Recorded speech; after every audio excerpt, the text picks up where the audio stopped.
ডাঙৰ ছাত্ৰ ছাত্ৰীসকল আজি মই তোমালোকক অসমীয়া ব্যাকৰণৰ পদ কাক বোলে আৰু পদ কেই প্ৰকাৰৰ এই বিষয়ে বুজাম।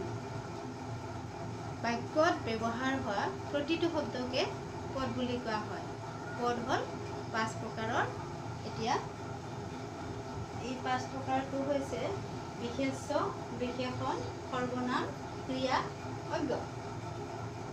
এই প্ৰকাৰৰ পালো আমি 5 প্ৰকাৰৰ: বিশেষ্য, বিশেষণ, সৰ্বনাম, ক্ৰিয়া, অব্যয়। এতিয়া বিশেষ্য পদ কাক কয়? বিশেষ্য পদ হ'ল কি? নাম বুজোৱা শব্দবোৰে হ'ল বিশেষ্য পদ। অৰ্থাৎ মানুহৰ নাম, প্ৰাণীৰ নাম, অৱস্থাৰ নাম, গুণৰ নাম, যিকোনো নাম বুজোৱা শব্দ হ'লে কি হয়? বিশেষ্য পদ হয়। যেনে ৰাম এজন ভাল ল'ৰা। এতিয়া ৰামটো কি হ'ল? মানুহৰ নাম বুজাইছে। সীতা এজনী ধুনীয়া ছোৱালী। ইয়াতে নাম বুজোৱা শব্দটো কোনটো? সীতা। গতিকে এই নাম বুজোৱা শব্দবিলাক হ'ল কি? বিশেষ্য পদ। ইয়াৰ পিছত আহিল বিশেষণ পদ। এতিয়া বিশেষণ পদ কাক কয়?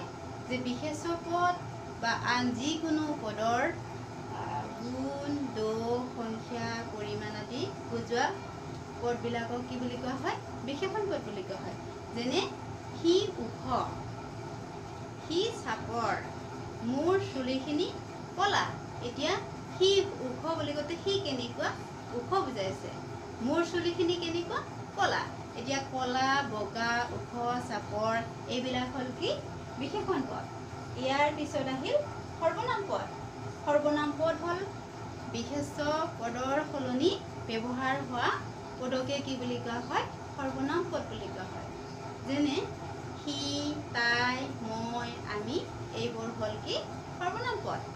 অৰ্থাৎ বিশেষ্য পদৰ সলনি ব্যৱহাৰ হোৱা পদ বুলি কওঁতে কি হৈছে? যেনে ৰাম এজন ভাল ল'ৰা। ৰামে গাখীৰ ভাল পায়। অৰ্থাৎ বাৰে বাৰে আমি ৰাম ৰাম বুলি নকৈ যে ৰাম এজন ভাল ল'ৰা বুলি কোৱাৰ পিছত সি গাখীৰ ভাল পায় বুলি কওঁতে কি হ'ল? সিটো হ'ল কি? সৰ্বনাম পদ। অৰ্থাৎ ৰামটো কি আছিল? বিশেষ্য পদ। অৰ্থাৎ ৰামৰ সলনি সি ব্যৱহাৰ কৰা হ'ল। গতিকে সিটো হ'ল কি? সৰ্বনাম পদ। ইয়াৰ পিছত আহিল তোমাৰ ক্ৰিয়াপদ। ক্ৰিয়াপদ হ'ল কি? যি পদে কোনো কাম কৰা বা হোৱা বুজায় তাক কি বুলি কোৱা হয়? ক্ৰিয়াপদ বুলি কোৱা হয়। যেনে যোৱা, অহা, খোৱা, দৌৰা, জঁপিওৱা এইবিলাক হ'ল কি? ক্ৰিয়াপদ। ক্ৰিয়াপদ নহ'লে কি নহয়? বাক্য এটা সম্পূৰ্ণ নহয়। এতিয়া কেতিয়াবা কিন্তু আৰু এটা কথা মই তোমালোকৰ আগত কওঁ যে কেতিয়াবা ক্ৰিয়াপদ কি হ'ব পাৰে? লুকাই থাকে। অৰ্থাৎ কিন্তু ক্ৰিয়া নোহোৱাকৈ কি নহয়? বাক্য এটা সম্পূৰ্ণ নহয়। ইয়াৰ পিছত আহিল অব্যয় পদ। যি পদৰ কোনো অৱস্থাতে পৰিৱৰ্তন নহয় আৰু যাৰ কোনো কি নহয়? লিংগ, বচন, বিভক্তি আদি নাই, তাক কি বুলি কোৱা হয়? অব্যয় পদ বুলি কোৱা হয়। এতিয়া অব্যয় পদৰ উদাহৰণ হ'ল কি? সি আৰু মই যাম। ইয়াতে সি আৰু মই যাম বুলি কওঁতে আৰুটো কি হ'ব? অব্যয় পদ হ'ব। অৰ্থাৎ সিটো মই বুলি ক'ব পাৰিম বা সিৰ সলনি এটা নাম দিব পাৰিম।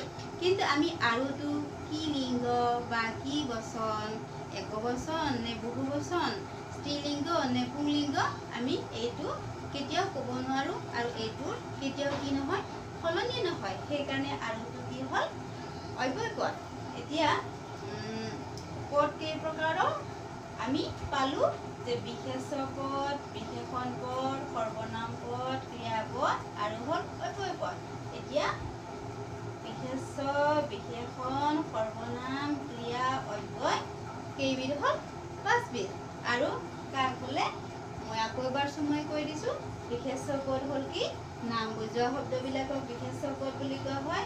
যেনে যদু, মধু, ৰাম, সীতা বা ঠাইৰ নাম হ'লেও হয়। গুৱাহাটী, নলবাৰী এইবিলাক হ'ল বিশেষ্য পদ। অৰ্থাৎ নাম মাত্ৰে হ'ল বিশেষ্য পদ। ইয়াৰ পিছত আহিল বিশেষণ পদ। যি পদে বিশেষ্য বা আন কোনো পদৰ কি বুজায়? গুণ, দোষ, সংখ্যা, পৰিমাণ আদি বুজায় তাক কি বুলি কোৱা কোৱা হয়, বিশেষণ পদ বুলি কোৱা হয়।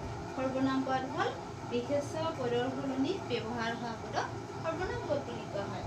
ক্ৰিয়াপদ হ'ল যি পদে কোনো কাম কৰা বা হোৱা বুজায় তাক ক্ৰিয়াপদ বোলে। আৰু অব্যয় পদ হ'ল কি, যি পদৰ কোনো অৱস্থাতে পৰিৱৰ্তন নহয় তাক কি বুলি কোৱা হয়, অব্যয় পদ বুলি কোৱা হয়। এতিয়া মই পাঠটো ইমানতে সামৰোঁ। ভিডিঅ'টো যদি তোমালোকৰ ভাল লাগে তেতিয়াহ'লে শ্বেয়াৰ কৰিবা।